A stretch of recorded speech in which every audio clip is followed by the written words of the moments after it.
Chapter 3 days later, as the appointed time with Earl Dean approached, Chumley settled the bill for the last customer, closed the supermarket as dark early, and headed out with prepared gifts for this invitation. He had visited a tailor shop on the shopping street the previous day to buy a new outfit. Modern clothes couldn't be brought to the other world, they did stand out too much. So, before crossing over, Chumley always changed into clothes purchased in Dory City and switched back to modern attire upon returning. Previously, he wore the simplest coarse cloth garments from the tailor shop, but since Earl Dean was a noble out of courtesy, Chumley opted for a silk outfit this time. It wasn't as ornate as the embroidered, jewel-adorned clothing Augustus wore, but it was the best ready-made garment the shop offered. When he made the purchase, the tailor shop owner adjusted the clothing to fit him better, lamenting, "If I had more time, I could weave a custom-made banquet-worthy outfit for you. This ordinary garment wastes your handsome looks, no need," Chumley replied, looking at himself in the mirror, dressed in otherworldly attire.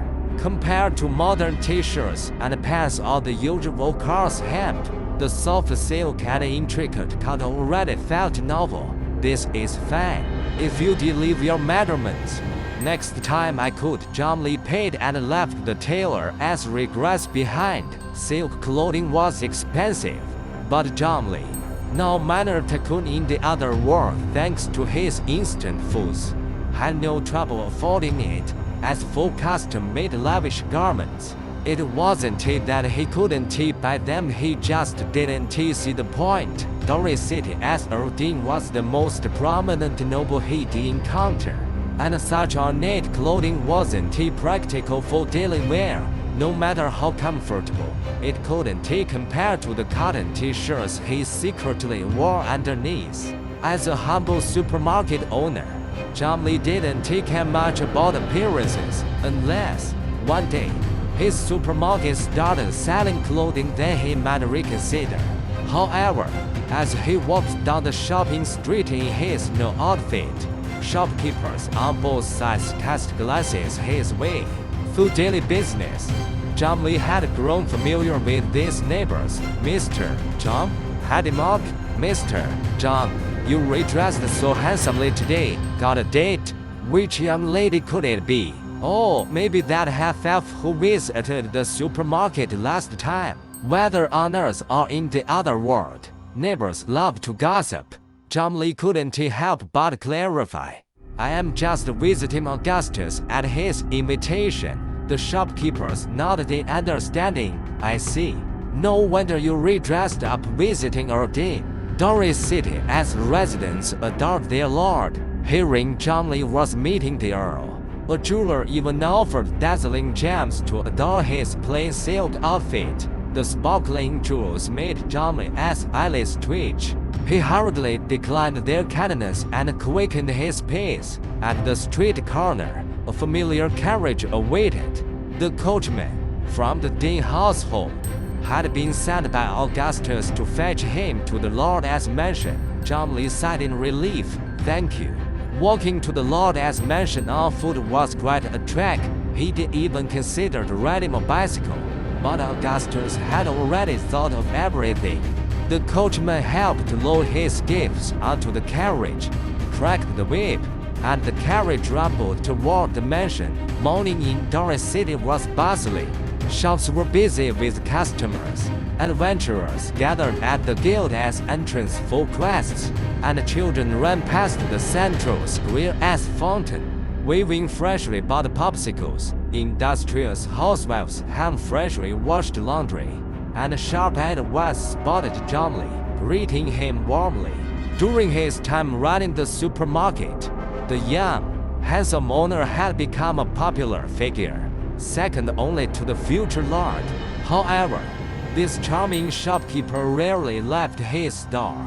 An afternoon, he and the supermarket would vanish without a trace. No one knew his origins. Adding to his mystique, Yet his friendly demeanor left a great impression on all. Some belatedly grumbled.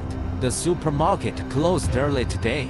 I was about to buy instant noodles. Damn, looks like bread for lunch. The carriage swayed through the main street and stopped before the Lord as mentioned. The grand castle gates stood open. Augustus, waiting eagerly, hurried forward the moment he saw the carriage. John Lee handed over the gifts prepared that morning: tea and liquor gift boxes, modern staples for gifting. Augustus' eyes lit up. This is tea and wine, John Lee said. The other world had tea and wine, too. Tea was a rare luxury, affordable only by nobles. As the earliest son, Augustus had tasted it. But even the fattest tea paled compared to the novelty of the supermarket as foods. Seeing the supermarket branded gift boxes, he hoped for something exotic. A faint disappointment flickered in Augustus' heart, but he hid it well. He enthusiastically led John Lee into the castle. Earl Dean had been waiting. He resembled his son, with golden hair tied back and deep blue eyes, though his face was more mature, with a short beard. "Welcome, Mr. John," Earl Dean said warmly yet with poise, gesturing to the long table. "Please, take a seat." The invitation specified lunchtime. To host John Lee, the mansion's cooks had been busy since dawn, preparing a lavish spread. The final dish, a spicy hot pot, was just being served. The fiery red broth, dotted with vibrant chilies, shimmered with meatballs and mis-coated in a tempting red sheen, flecked with peppercorn husks.